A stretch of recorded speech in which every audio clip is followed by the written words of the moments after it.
Assalamualaikum, nama saya Putri Irmala Maulina dari kelas 10 IPS 4 nomor absen 29.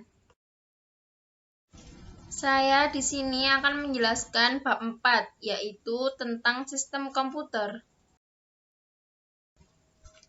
A. Komputer dan komponen penyusunnya.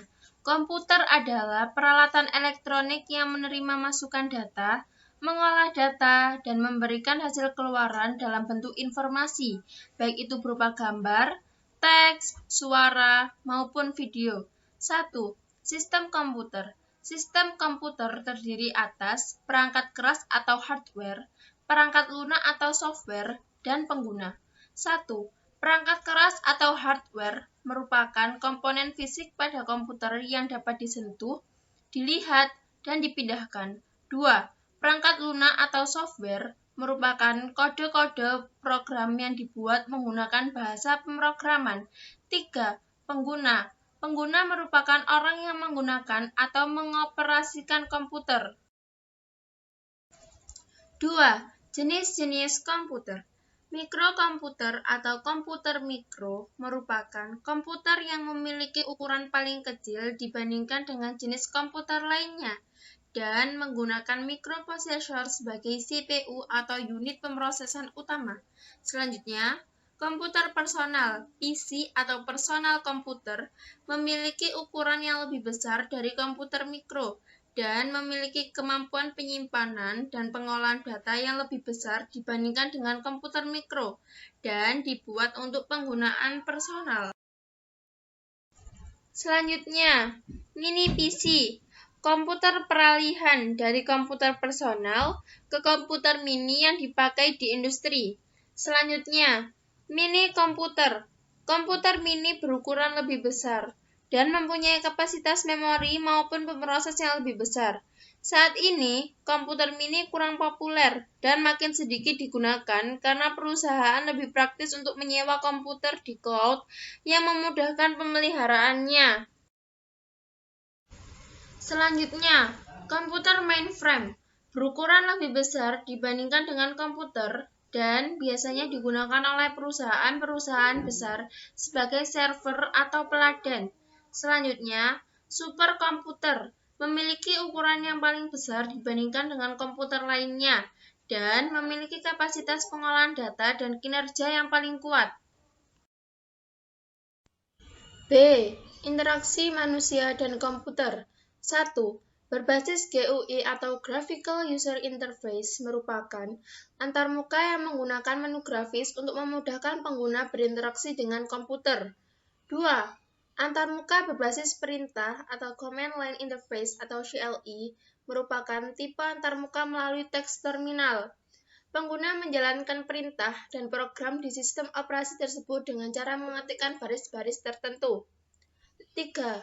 Melalui suara atau audio. Antarmuka menggunakan suara memungkinkan pengguna mengucapkan sesuatu dan hasilnya akan direkam dalam bentuk format audio. 4. Melalui gambar atau video. Antarmuka menggunakan gambar hanya dimungkinkan jika perangkat keras menyediakan kamera. 5. Melalui berbagai piranti masukan lainnya. Selain melalui perangkat lunak, pengguna dapat berinteraksi langsung ke komputer melalui piranti masukan, seperti yang dijelaskan sebelumnya. C. Kolaborasi dalam sistem komputer. Dari semua uraian di atas, terlihat bahwa di dalam sebuah sistem komputer, perangkat keras berkolaborasi dengan perangkat lunak, aplikasi atau piranti lain melalui sistem operasi. Sistem operasi pun berkolaborasi dengan aplikasi untuk berinteraksi dengan pengguna. Kolaborasi itu menghasilkan sebuah sistem komputasi yang akan bermanfaat bagi pengguna. D. Sistem operasi. Sistem operasi adalah perangkat lunak sistem yang mengolah perangkat keras komputer, sumber daya perangkat lunak, dan menyediakan layanan umum untuk program komputer. Fungsi sistem operasi yaitu mengendalikan, mengontrol, atau memberikan koneksi antar perangkat keras komputer, mengelola proses, memori utama, mengelola file, mengelola penyimpanan sekunder, serta melakukan proteksi dan keamanan. Contohnya, Microsoft Windows, Linux, macOS, Android, iOS, dan sebagainya. Fungsi sistem operasi secara lebih rinci sebagai berikut. Menyediakan antarmuka ke pengguna untuk berinteraksi dengan komputer. Mengendalikan input dan output. Mengelola perangkat keras dan periferal. Mengelola pemuatan perangkat lunak dan menjalankan perangkat lunak. Mengelola file, copy, save, sort, delete. Menangani interupsi dan kesalahan atau error. Mengelola prosesor. Mengelola memori. Mengelola keamanan. Menangani komunikasi dengan jaringan. 1. Multitasking. Multitasking yaitu mengerjakan beberapa pekerjaan sekaligus. Misalnya sambil merajut, nonton TV, bahkan sesekali menengok handphone, sambil menyapu, sambil mendengarkan musik, bahkan ikut bernyanyi. Manusia mempunyai kemampuan multitasking, walaupun untuk beberapa kondisi perlu dilakukan dengan hati-hati. Misalnya sangat berbahaya menonton video sambil menyetir mobil. Multitasking yang tidak dikendalikan dengan baik belum tentu menambah efisiensi dan hasilnya belum tentu baik. Misalnya, belajar sambil menonton sepak bola dapat memecah perhatian sehingga kalian tidak belajar dengan baik. 2. Cara komputer bekerja. Secara ringkas, gambar 4.16 menggambarkan diagram kotak arsitektur sederhana sebuah komputer, di mana pemroses atau kotak besar menerima masukan dari piranti masukan dan menghasilkan keluaran melalui port. Komponen pada pemroses atau kotak besar terdiri atas prosesor atau CPU yang berupa chip, ROM, RAM, hard drive, CD-ROM, dan floppy drive. CD-ROM dan floppy drive ialah alat yang terhubung dengan media penyimpanan eksternal, yaitu CD dan floppy disk. Setiap komponen tersebut terhubung dengan bus.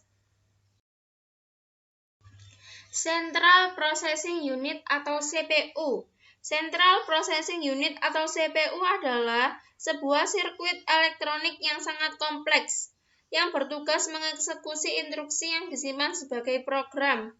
Seperti yang ditunjukkan pada gambar 4.17, CPU terdiri atas dua bagian, yaitu CU atau Control Unit dan ALU atau Arithmetic Logic Unit. Setiap bagian mempunyai fungsinya masing-masing. Komputer mempunyai dua jenis tempat penyimpanan, primer atau primary storage dan sekunder, secondary storage. CPU berinteraksi dengan tempat penyimpanan primer atau memori utama, main memory, mengacu ke data dan instruksi yang disimpan di dalamnya. Sekian dari saya. Wassalamualaikum warahmatullahi wabarakatuh.